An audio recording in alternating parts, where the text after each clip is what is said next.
Programa Alto Astral no 14. Entrevista.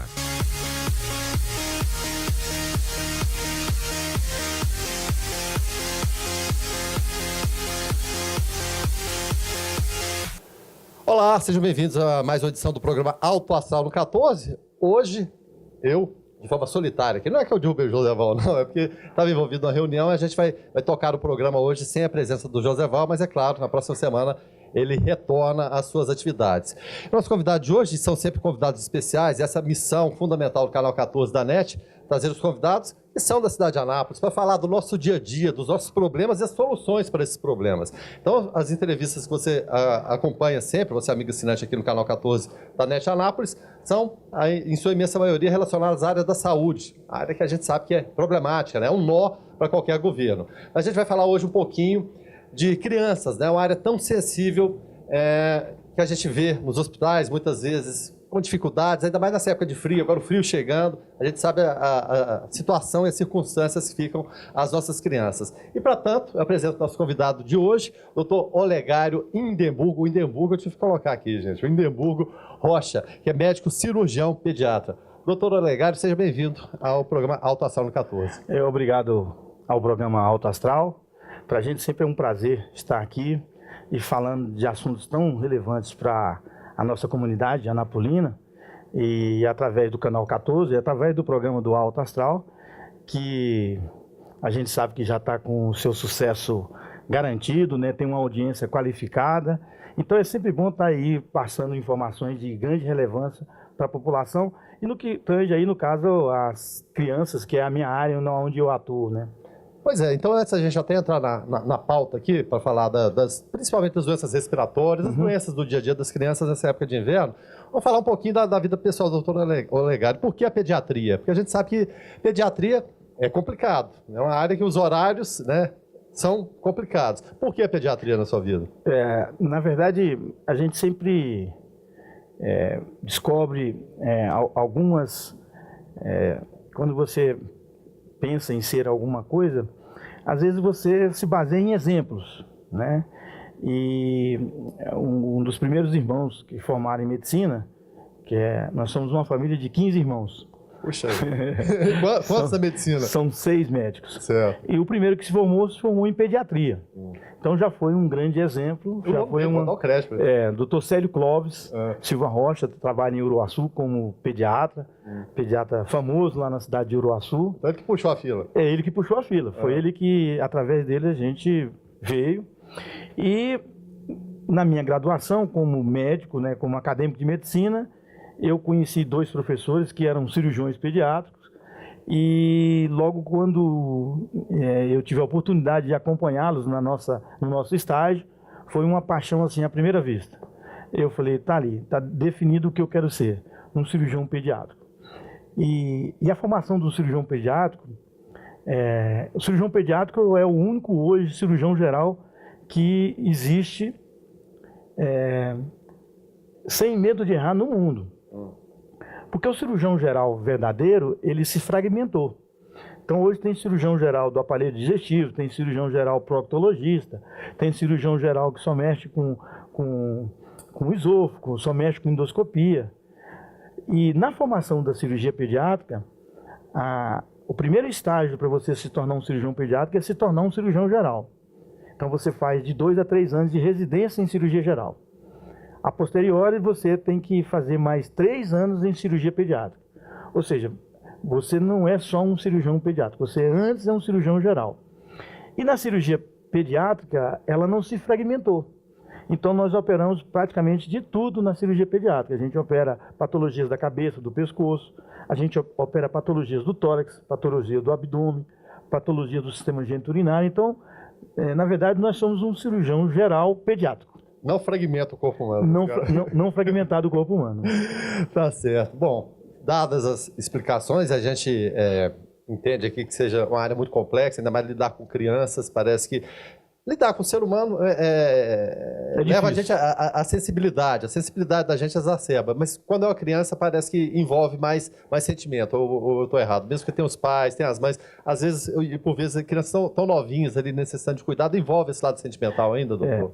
Normalmente, quando a gente vai atender uma criança com uma patologia grave, que necessita de uma intervenção cirúrgica, e quando nós adentramos ao pronto-socorro, a gente vê um corredor polonês mais ou menos com umas 50 pessoas.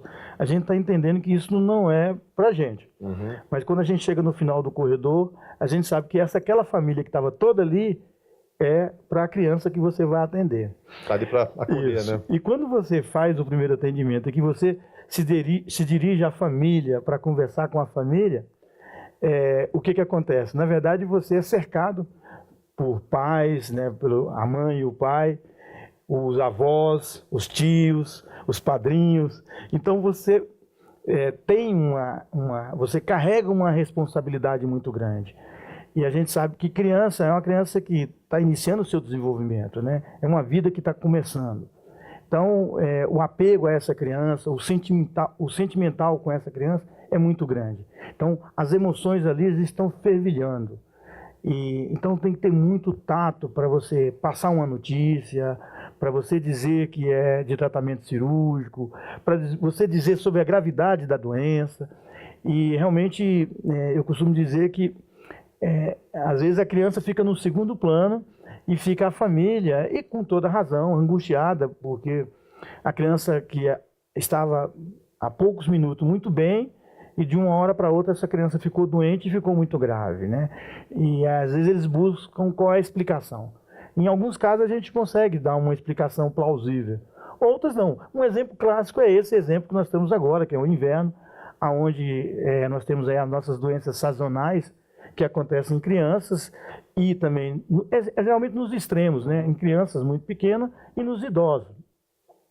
E na verdade, nós como somos chamados, nós vamos tratar as complicações das infecções mais comuns que acontecem no inverno. Então... Eu vou até com a lista delas aqui. A grande maioria dos pais meu filho estava só gripadinho. Né? E por que agora vai ter que fazer uma cirurgia e botar um dreno no tórax? Então, realmente, é muito delicado. E não é à toa que para ser cirurgião pediatra, você tem que fazer uma nova graduação. Ou seja, eu fiz 6 anos de residência médica para se tornar um cirurgião pediátrico. Então, foi 6 anos na formação acadêmica para se tornar médico e mais 6 anos em especialização para se tornar um cirurgião pediátrico. Puxa vida. Então, vamos lá. Vamos responder essas perguntas. Vamos aqui, lá, né? vamos lá. Bom, a gente sabe que essas doenças típicas de inverno geralmente começam no outono também, né? Sim, do outono sim. para o inverno já começa. Sim. O que acontece com o corpo humano? E quando eu falo corpo humano, é claro, vamos focar mais as crianças, são mais sensíveis, mas o que acontece com o corpo humano em geral nessa estação do ano? Na verdade, a gente tem que começar fazendo aí uma fisiopatologia da doença. Ela é multicausal. Tem vários fatores que vão favorecer o acontecimento dessas doenças chamadas sazonais. Essas doenças do inverno. Um dos fatores mais importantes que acontece é do próprio paciente. A criança muito pequena e o idoso, eles são tecnicamente imunodeprimidos. Eles ainda não estão com o sistema imunológico desenvolvido, a criança, e o idoso está com o seu sistema imunológico já em fase de queda. A criança tem uma via aérea ainda não tão bem desenvolvida. Então, a árvore pulmonar, né, a via aérea, ela é dividida em via aérea superior e a via aérea inferior. A via aérea superior, que é a entrada do ar pelo nariz, pela boca, pela faringe, pela hipofaringe, essa via aérea ainda está em processo de formação. Então, essas crianças sofrem mais com essas doenças que podem acontecer. E essas doenças vão acontecer por um outro segundo fator que é de fundamental importância, que é a umidade relativa do ar. Principalmente na nossa região aqui, né? Nós sabemos que a umidade relativa do ar, pela Organização Mundial de Saúde, o ideal é você ter uma umidade em torno de 40% a 70%. Então, quando você tem uma umidade abaixo de 40%, né, quando você chega a 15%, 20%, já é considerado situações de calamidade pública. É o chamado clima de deserto. Exatamente. E o que acontece com essa umidade muito baixa? A nossa via aérea, ela depende dessa umidade. E ela é feita como se fosse um tapete, ela é feita de vários cílios. Então, quando essa umidade, o ar está muito seco, esses cílios se adormecem. Como eles são uma barreira para evitar que o ar e que as sujeiras, né, que os poluentes ultrapassem essa barreira e atinjam o pulmão, quando essa barreira está adormecida, esse ar poluído, esse ar contaminado vai atravessar e atingir as vias aéreas inferiores, no caso aí os pulmões, e consequentemente nós teremos aí as doenças. Associado a isso, nós temos crianças que têm comorbidades. O que são comorbidades? Crianças que já têm doenças pré-existentes. Por exemplo, as crianças asmáticas, né? Essas são as crianças que sofrem muito, porque elas já têm uma via aérea que é muito sensível, né? A asma é uma doença de fundo alérgico e a gente sabe que nesse mês agora, devido à baixa umidade, e por incrível que pareça, o frio nos faz nos reunir mais e faz com que a gente fique em ambientes mais fechados ainda. Então, essa aglomeração. Buscando calor, né? Exatamente. Associado com ambientes fechados, com a baixa umidade, uma via aérea pequena, pouco desenvolvida, é dos fatores mais importantes para o desenvolvimento das principais doenças que acontecem no inverno. Então, em relação àquelas receitas da vovó, que a gente sempre fala que vale, a toalha molhada, a bacia dentro do quarto, isso sempre está valendo, né? Porque toda época do ano vem sempre esse questionamento, mas é verdade. A receita da vovó, quando me perguntam sobre a receita da vovó, eu digo sempre assim, ó, nunca mexa com a avó. Vó, não há problema. Porque, na verdade, eu costumo dizer que não existe conhecimento maior no mundo do que a experiência. A experiência nos faz ter conhecimento e existe uma matéria na Faculdade de Medicina, eu sou professor da Faculdade de Medicina também, da Unievangélica, e existe uma matéria chamada Medicina Baseada em Evidências, que é uma matéria fantástica, né? E a gente sabe que quem passou por uma experiência e quem passou por várias experiências, essa pessoa tem muito a falar. Essa pessoa tem muito... Uma besteirinha, mas de repente daquilo ali você... Exatamente. Então, algumas coisas que eram feitas no passado, e até hoje ainda são feitas, são coisas extremamente úteis. O alerta que a gente sempre dá, que às vezes as pessoas confundem gripe com resfriado. Ela tem minha próxima pergunta, mas já pode até adiantar. Isso, mas assim, a diferença. É que eu acho que, mesmo com a receita da vovó, uma orientação médica de um profissional da saúde sempre deve ser buscada, para evitar que talvez uma receita da vovó evolua para uma complicação não desejada. Mas no meio a gente falou de toalha e a bacia, é claro, não faz mal nenhum, mas aí no meio vem chazinho, vem sopinha, vem aquelas coisas, né? Receitas caseiras. A tendência das pessoas, às vezes, é buscar ou um farmacêutico, ou um conhecido. Sempre vai pelo que está mais fácil, né? Pelo mais fácil. E tratar o sintoma. A tosse é um dos sintomas muito frequentes, e a tosse, eu costumo dizer que a tosse é um mecanismo de defesa. Quando nós estamos tossindo, nós estamos expelindo pela nossa via aérea um corpo estranho que está tentando adentrar o pulmão. E por vezes até a gente não consegue nem controlar, né? Exatamente. O organismo é tão inteligente que você não vai me controlar, vou passar pela ordem do cérebro e conseguir cessar isso aqui, né? E algumas pessoas às vezes tentam inibir essa tosse. É um dos passos que às vezes para que você faça uma inversão. Ao invés de eu colocar para fora uma coisa que poderia ser prejudicial, eu estou inibindo esse mecanismo meu de defesa e estou acumulando secreção dentro do meu pulmão. E vale para o espirro também? O espirro já é diferente, porque o espirro está associado muito com rinite. A rinite é uma doença de fundo alérgico, a alergia é a doença do século, né? De cada 10, 7, 8 pessoas vão ter alergia ou têm alergia. E a alergia é uma doença de difícil tratamento, porque ela acontece com a exposição. Então, os medicamentos não curam a doença, eles tratam o sintoma, porém, todas as vezes que você entra em contato com a substância que é alergênica, né, eu sou alérgico a pelo de gato. Né? Se você entrar em contato com um gato, mas eu não vi o gato, mas o gato está ali, andou dentro da casa, sentou no sofá, e na hora que você chegou o gato não estava lá, mas tudo do gato estava lá. Tá por aí. Então é muito complexo. Bom, dentro desse conceito então, a receita da vovó é boa. Eu acho que e nós que somos uma família de 15 irmãos, fomos criados muito criados com a receita da vovó e graças a Deus deu muito certo. Porque essas questões de toalha molhada, a bacia de água, todos esses mecanismos, eles funcionam no sentido de melhorar essa umidade relativa do ar.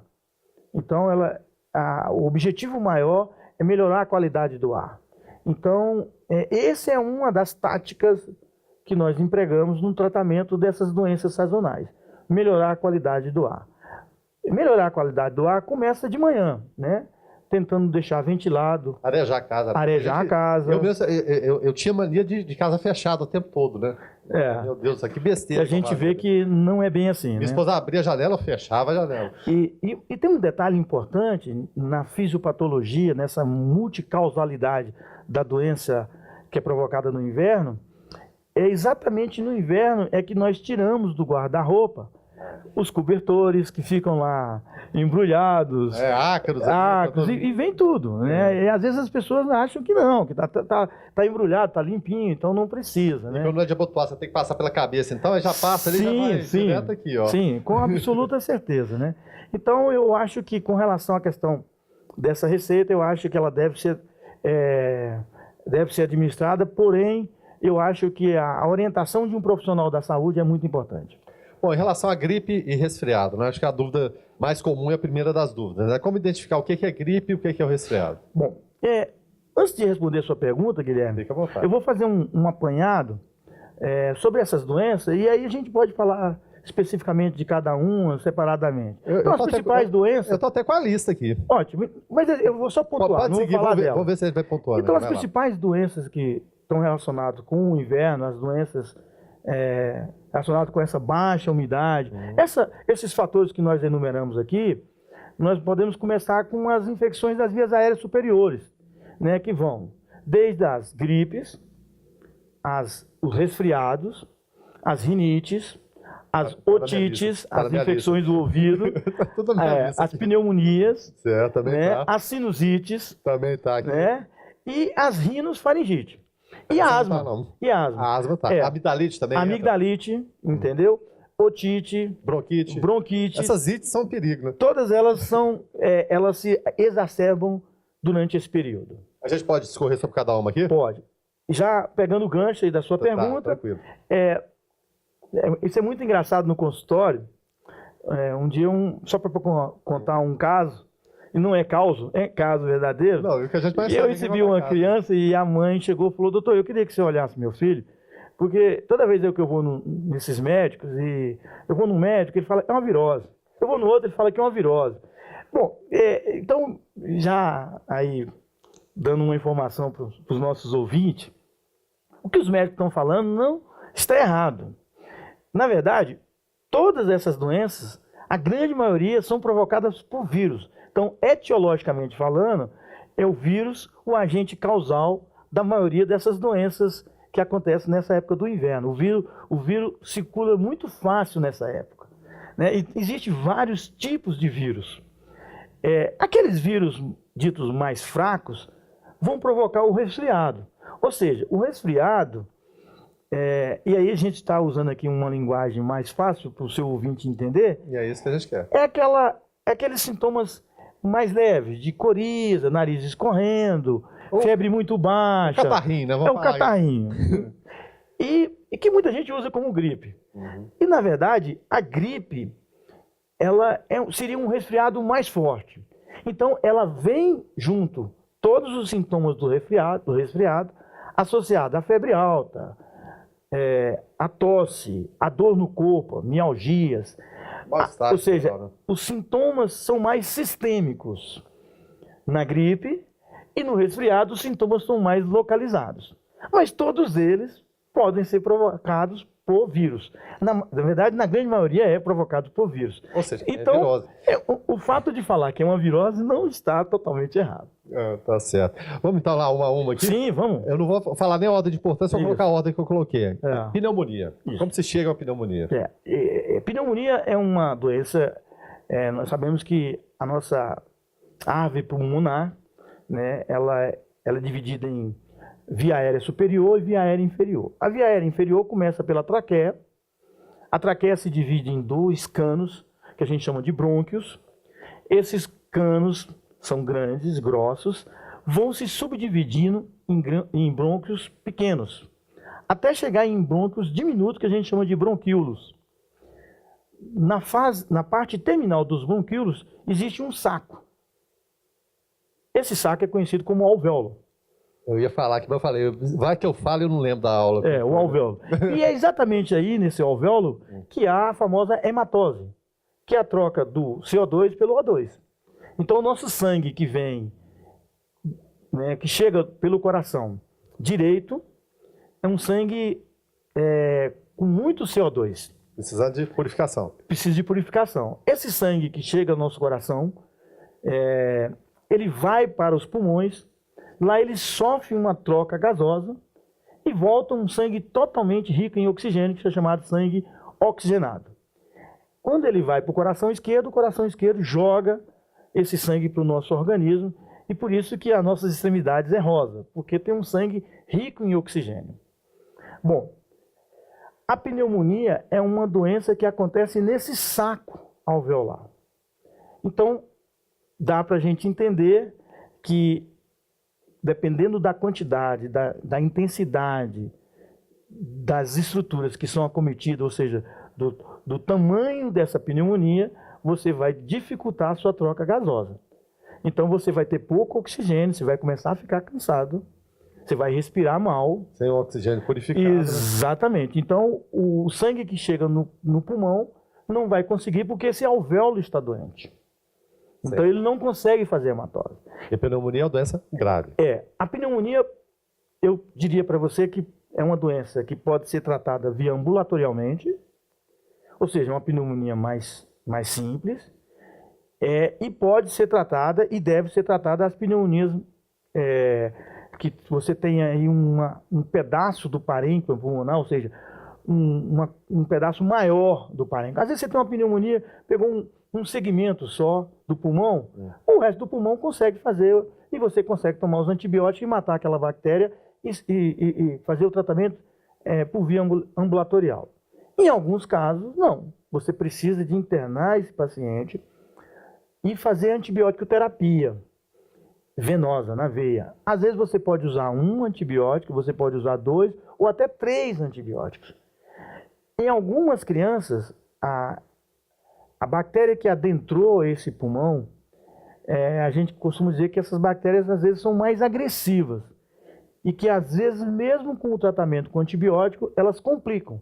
E a complicação mais comum da pneumonia é o derrame, que a gente fala que deu água nos pulmões. Na verdade, não é água nos pulmões. Porque tem gente que fala água nos pulmões, mancha no pulmão. Na verdade, esse termo está errado. É água nas pleuras. Certo. Então, há um derrame de pus nessas pleuras. E as pleuras são uma parietal e outra visceral. Elas servem para facilitar esse deslizamento dos 2 pulmões durante o seu movimento de Foley, de enchimento e esvaziamento, de enchimento e esvaziamento. Como a pleura está doente, o pulmão não expande. E é essa hora que o cirurgião pediátrico é chamado. Pois é, a criança está com uma pneumonia que a gente considera grave, porque evoluiu por uma complicação, e que vai necessitar de um tratamento cirúrgico. Ou seja, o cirurgião vai ter que levar essa criança para o centro cirúrgico e colocar uma borrachinha, que a gente chama de dreno, nesse espaço pleural, para tirar todo esse pus e aí aguardar o antibiótico fazer o resto do tratamento. Às vezes, então, uma pneumonia, graças a Deus não é muito, vai precisar de uma equipe multidisciplinar, que vai desde o enfermeiro, né, o fisioterapeuta, o pediatra, o cirurgião pediátrico, o infectologista, todos eles vão entrar nesse processo para que possa restabelecer a saúde dessa criança. Em relação à pneumonia, a gente estava falando de internação. Porque acontece, pegou pneumonia no hospital, o fato de ficar muito tempo deitado, qual a diferença entre essa pneumonia que o senhor falou e aquela que é adquirida do paciente ficar muito tempo ali no leito hospitalar? A pneumonia hospitalar ela é chamada de pneumonia nosocomial. É uma pneumonia mais grave. Por quê? Porque a bactéria que se encontra dentro do hospital já é uma bactéria mais resistente ao uso de antibióticos convencionais. Então, essa bactéria ela é de difícil tratamento. Existem bactérias, e eu posso citar duas, que são bactérias que estão associadas a alto índice de morbi-letalidade, né?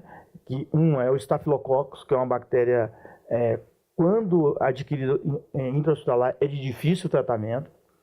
Nós temos a Klebsiella, né? Que é uma outra bactéria multiresistente, que eles chamam de KPC, que também é uma bactéria que pode provocar mortes quando acontece essa infecção intra-hospitalar. E, por último, a Pseudomonas, que são, dentre outras, as três mais comuns dentro do ambiente hospitalar. Vou falar o trio de vilão. Essa pneumonia nosocomial, Guilherme, daria um outro capítulo para a gente falar sobre ela. Porque existem vários fatores que estão associados, né? E não é só o ambiente hospitalar. Tem pessoas que são imunodeprimidas, né? Tem pessoas que têm comorbidades, por exemplo, pacientes que têm doença pulmonar obstrutiva crônica, DPOC. O DPOC é conhecido na linguagem aí mais popular, e que também é um termo científico, como enfisema e bronquítico crônico. Porque tem um bronquítico agudo e tem um bronquítico crônico.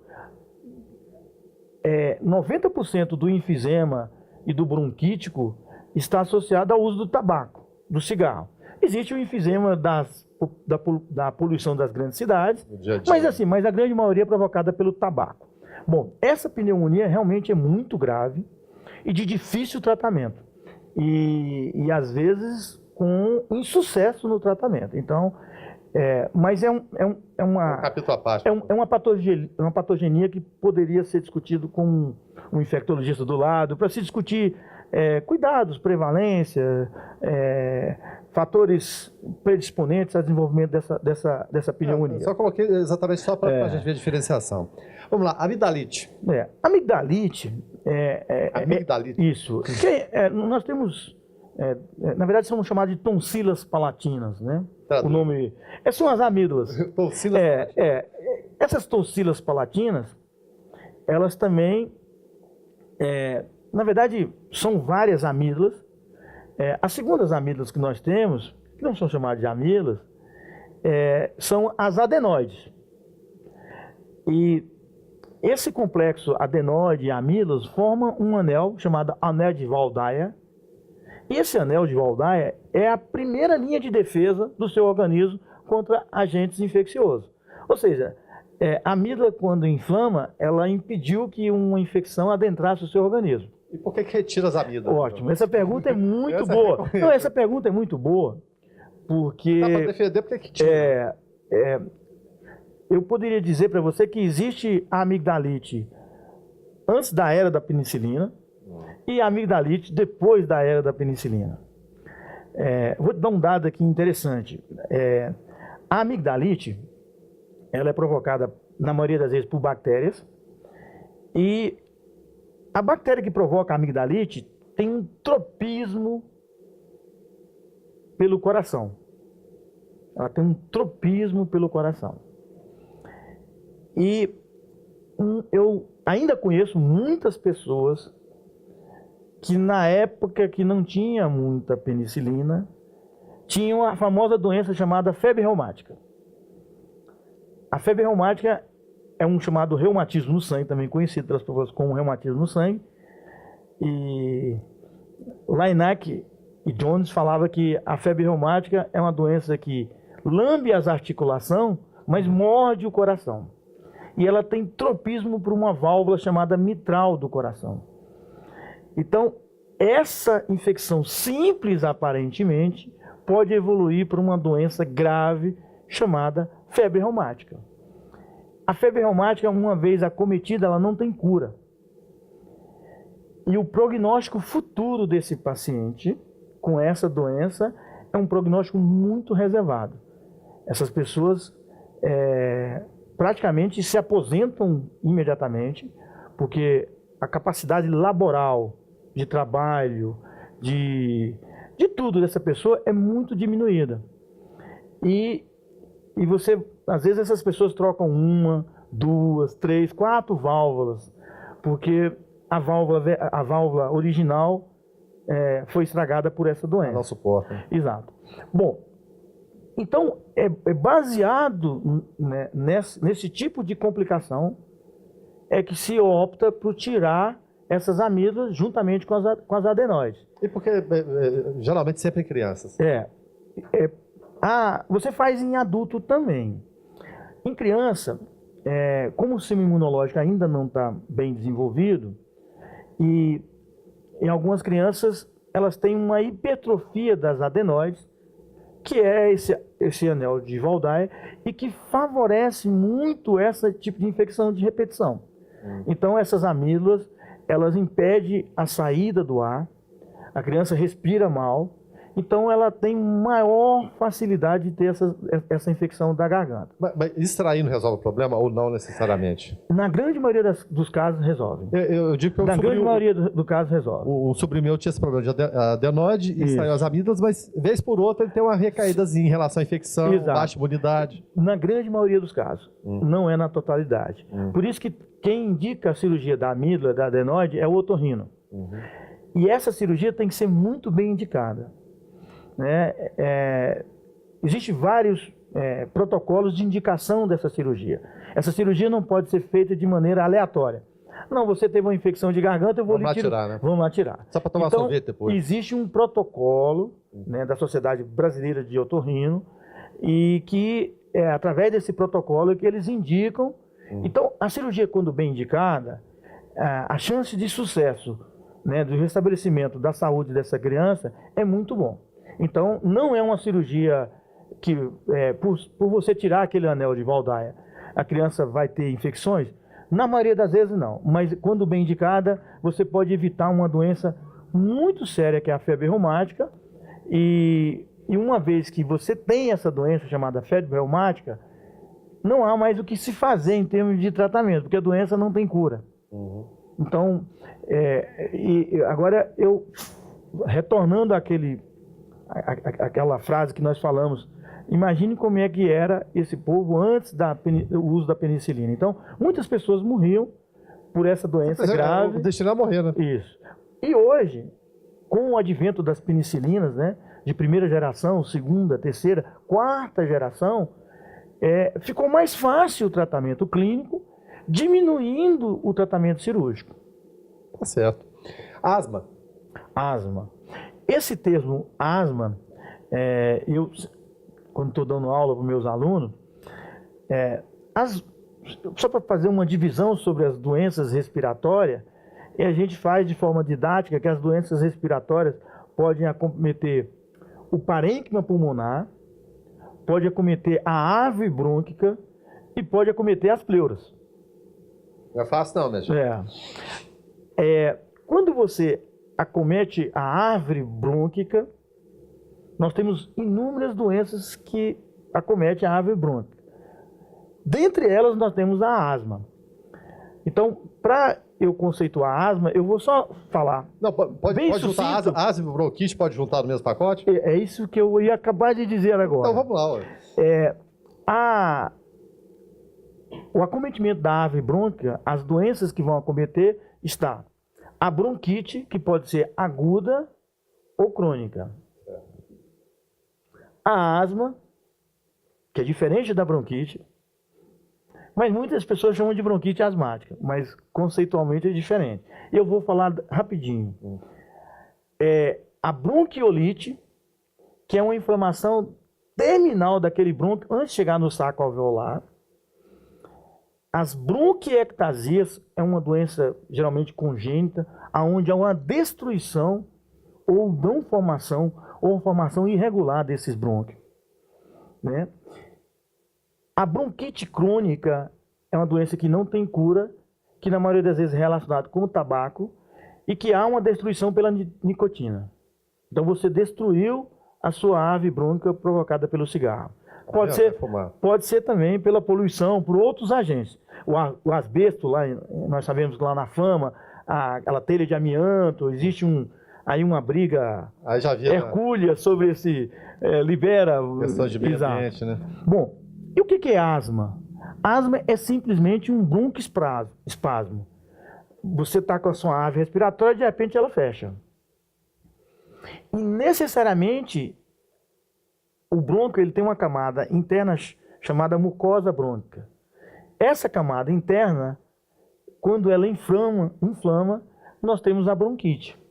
Então, o que é bronquite? É a inflamação da mucosa do brônquio.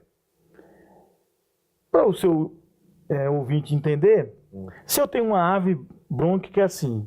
Virar mais um pouquinho para a câmera, dá para pegar? Dá. E se essa mucosa inflama, eu diminuo o diâmetro dessa ave brônquica. Certo. Essa inflamação da mucosa nós chamamos de bronquite. A asma é quando há um fechamento da via respiratória da ave brônquica. Então é um broncoespasmo. Uhum. Mas você pode ter bronquite com asma.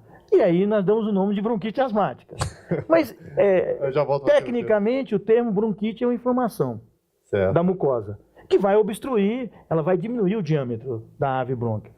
Já o broncoespasmo é quando o brônquio fecha. Aquela contração. Vou dar um exemplo e para os ouvintes entender. Você pode infartar sem estar obstruída a sua coronária. De que forma? Vou dar um exemplo, e principalmente para os jovens, né?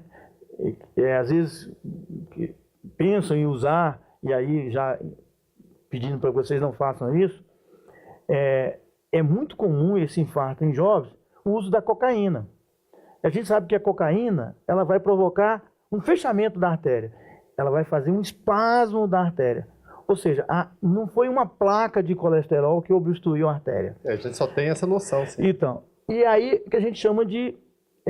ele está infartado, porém ele não tem nenhuma placa. Ele fez o uso de uma substância... Simulou a situação, né? Que fez a artéria fechar. E essa artéria fechada não vai sangue para o coração. Então, esse infarto pode ser provocado por uma artéria que não está obstruída. Acontece muito, uma vez falando dos jovens, a questão dos energéticos também. Sim. Tem taurina, tem outros. Exato. Também, e aí também um alerta aos jovens que usam muito energético, né? Nos países europeus e nos Estados Unidos, esse uso está proibido. Só para dar um dado, recentemente nós recebemos via WhatsApp que uma estudante de medicina de uma faculdade aqui perto de Brasília teve morte súbita através do uso de energético. E provavelmente o que aconteceu foi um vasoespasmo, né? E aí infarta. E às vezes quando esses pacientes adentram o ponto-socorro, você nunca vai pensar que uma jovem de 16 ou 18 ou 20 anos vai estar morrendo por um infarto agudo do miocárdio. Mas os médicos mais experientes estão atentos a isso. Um exemplo clássico que nós tivemos foi com a Cássia L. O que aconteceu com ela foi exatamente isso. Era uma pessoa jovem, mas que era uma dependente química, né, e fez uso, né, segundo há relato na imprensa. E, na verdade, o que aconteceu com ela foi exatamente um infarto agudo do miocárdio por um vasoespasmo da artéria coronária por uso de entorpecentes. Muito triste. Bom, para a gente encerrar aqui as ites, vamos colocar no pacote aqui, otite, rinite e sinusite. Essas 3 ites. Na verdade, elas podem acontecer em conjunto ou podem acontecer dissociadas. Geralmente, as crianças que têm, e aí falando sobre as crianças, que têm às vezes hipertrofia das adenoides e hipertrofia das amilas, muito grande, essas cavidades elas se comunicam entre si. Então, as crianças que têm hipertrofia, elas têm mais chance de ter rinites, porque o ar não circula direito.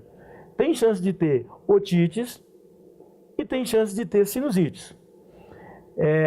Todas elas podem ser iniciadas por uma virose e que pode evoluir para uma infecção bacteriana. E elas podem agir em conjunto ou separadamente? Pode agir em conjunto e pode agir separadamente.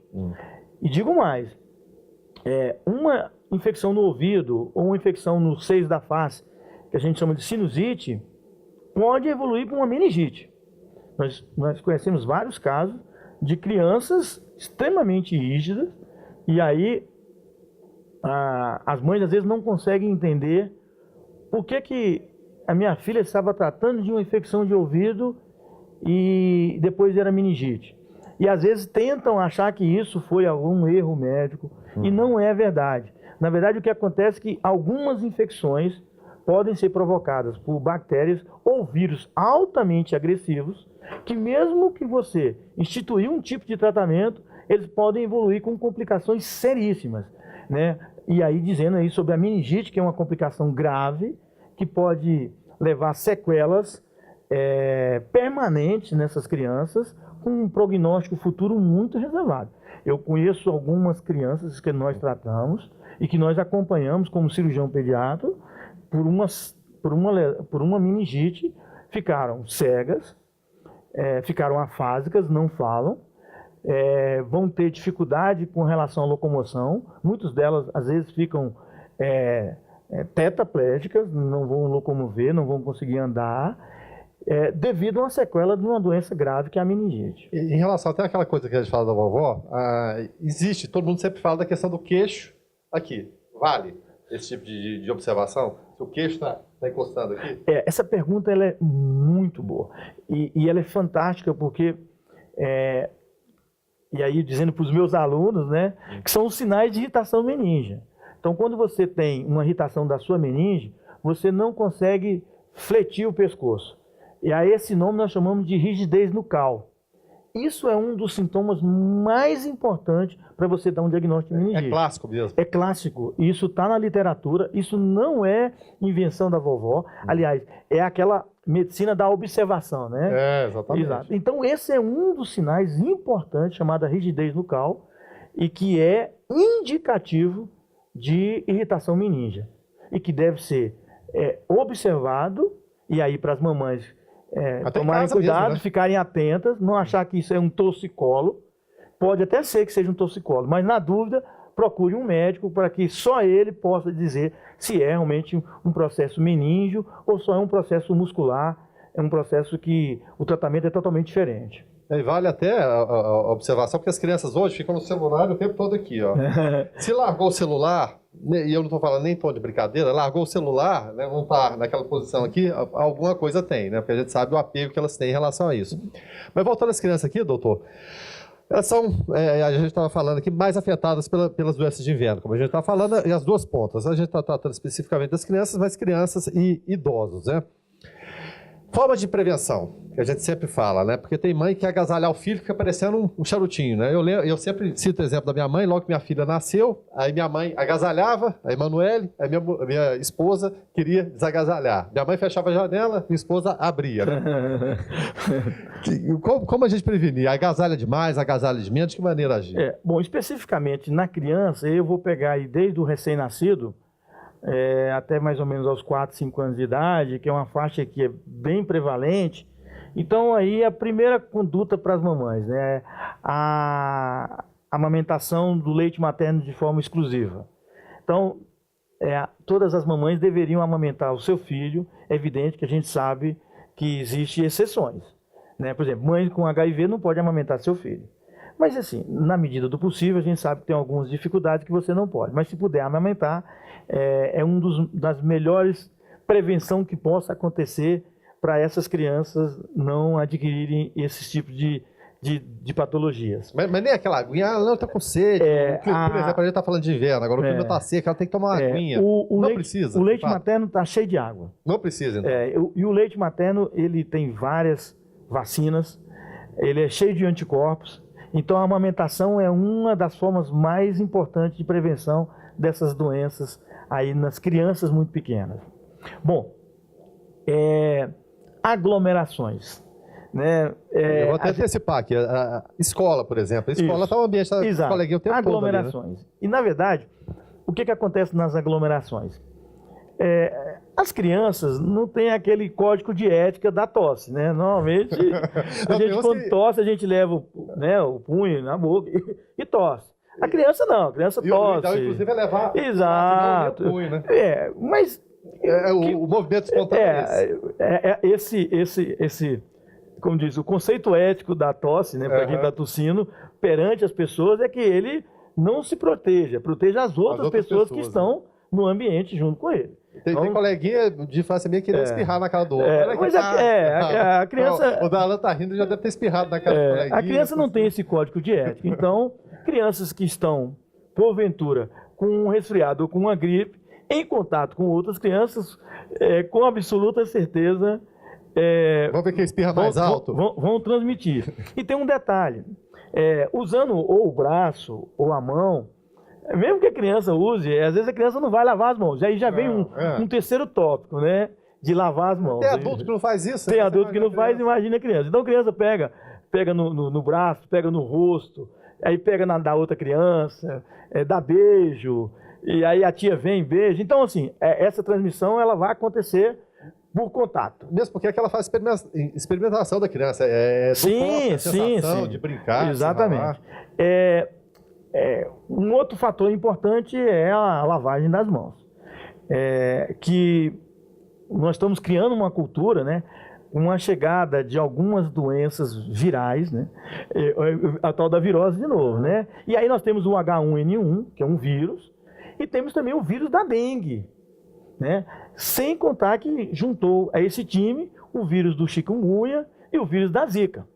Todos eles são vírus, né? E que a forma de transmissão mais comum é de contato. Exatamente, o cumprimentar, depois vai nosso nariz. Nós tivemos aí recentemente, num passado bem recente, sobre a questão da zika associado com as doenças com microcefalia.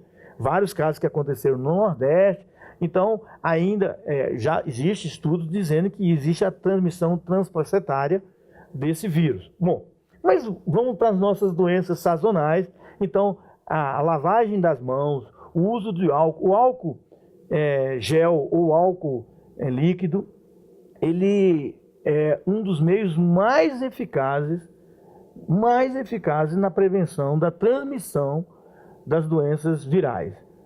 O uso do álcool, a lavagem das mãos é muito importante.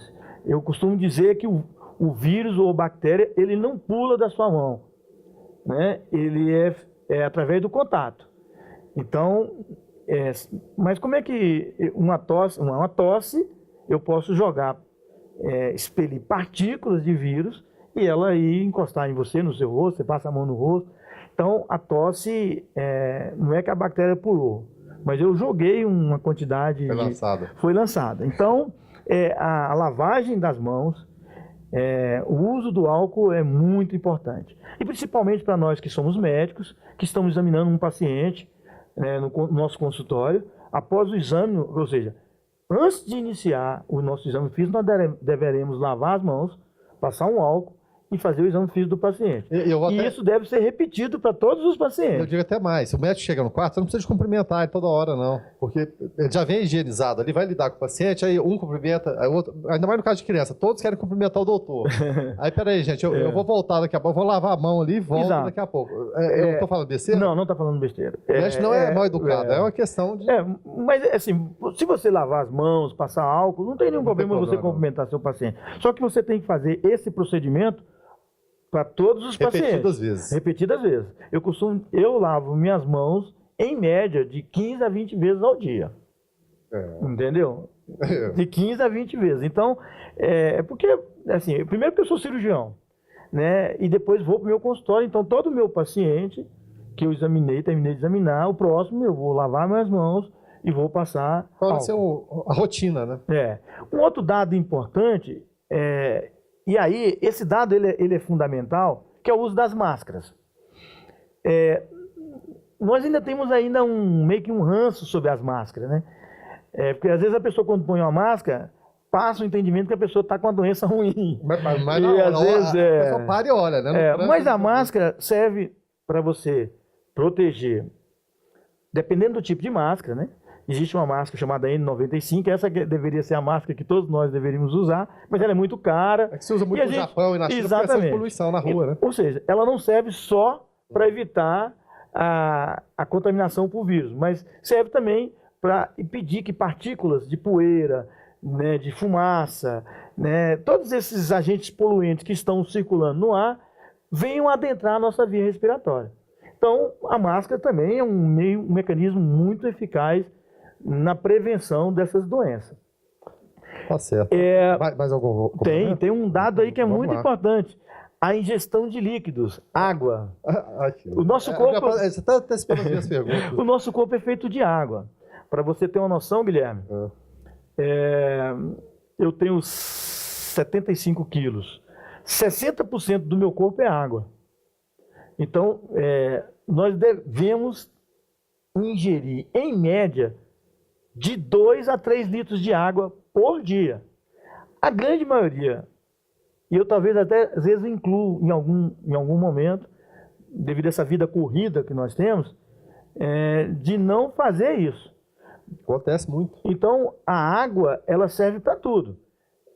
Ela ajuda o rim a filtrar, ela ajuda na hematose, ela ajuda a melhorar os poros, ela melhora esse tapete que é protetor da nossa via aérea. Então, água é vida, a água é muito importante. Então, uma ingestão bem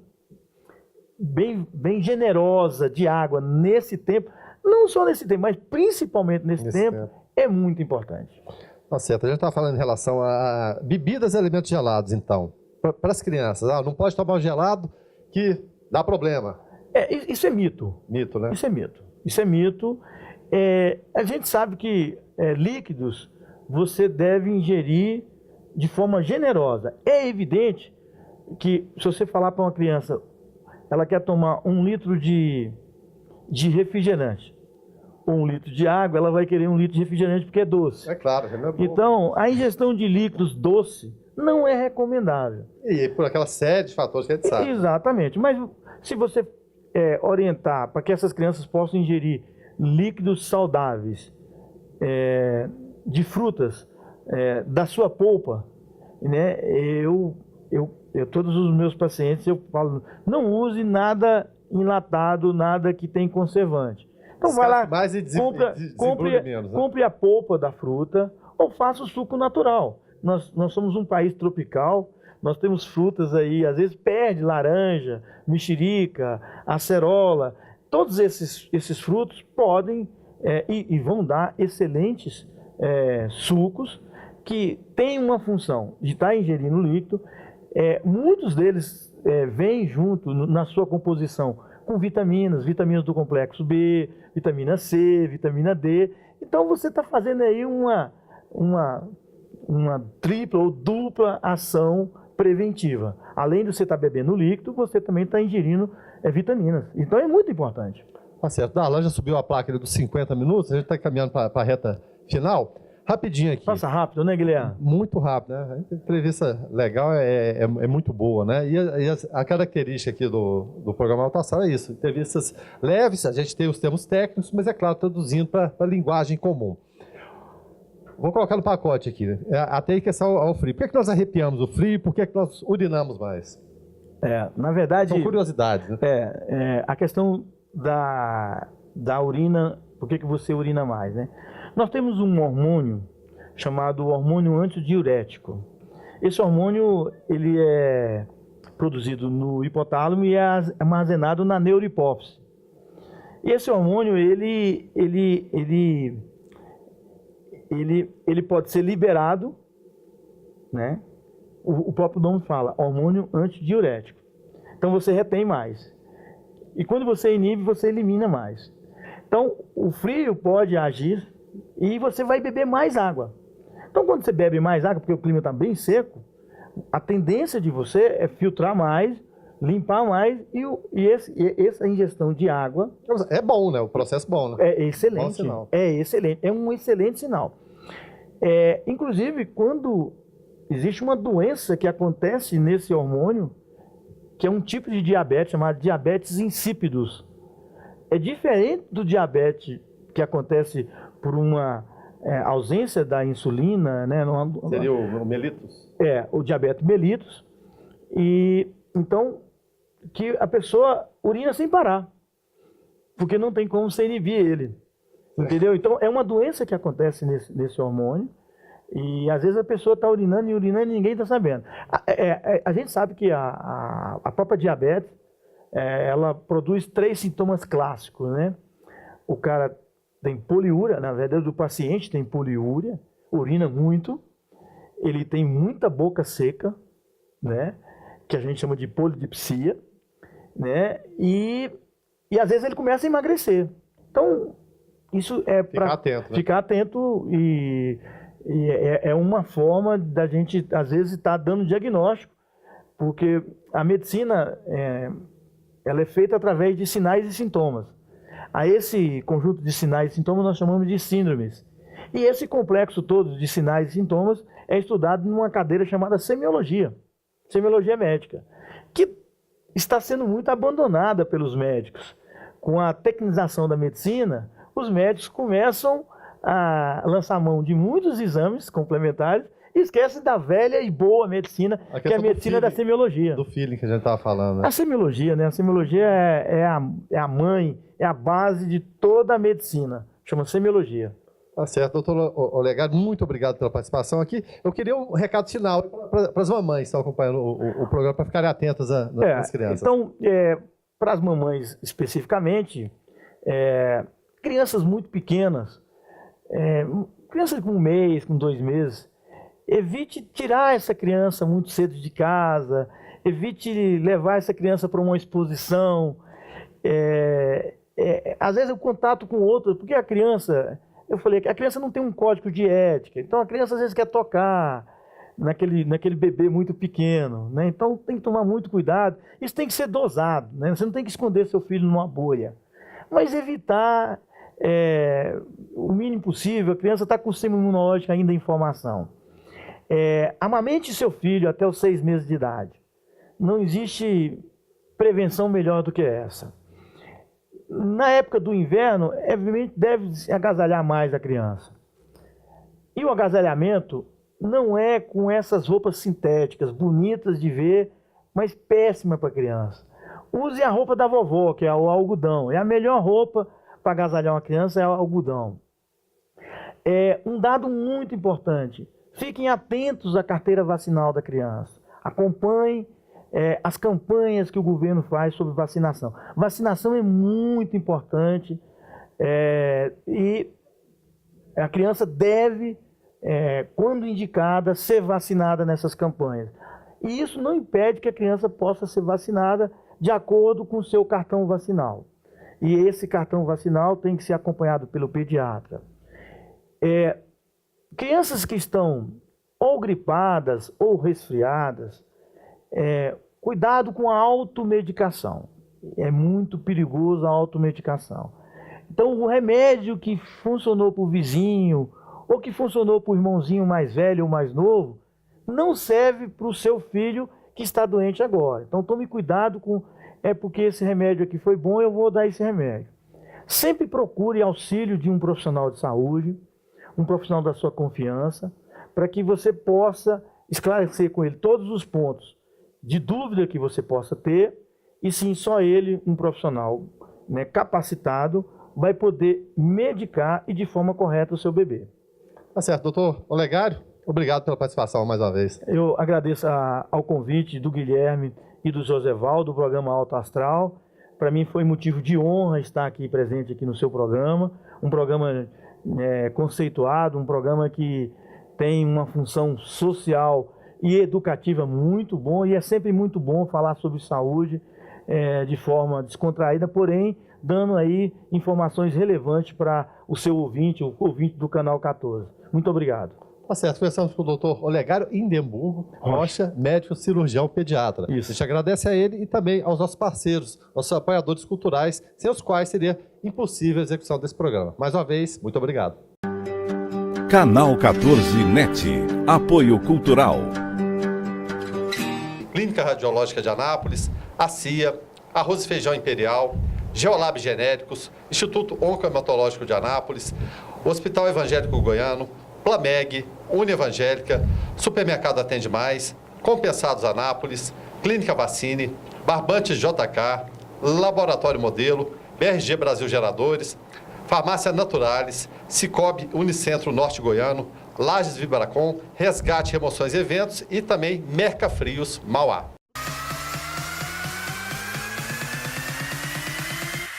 Programa Alto Astral no 14. Entrevista.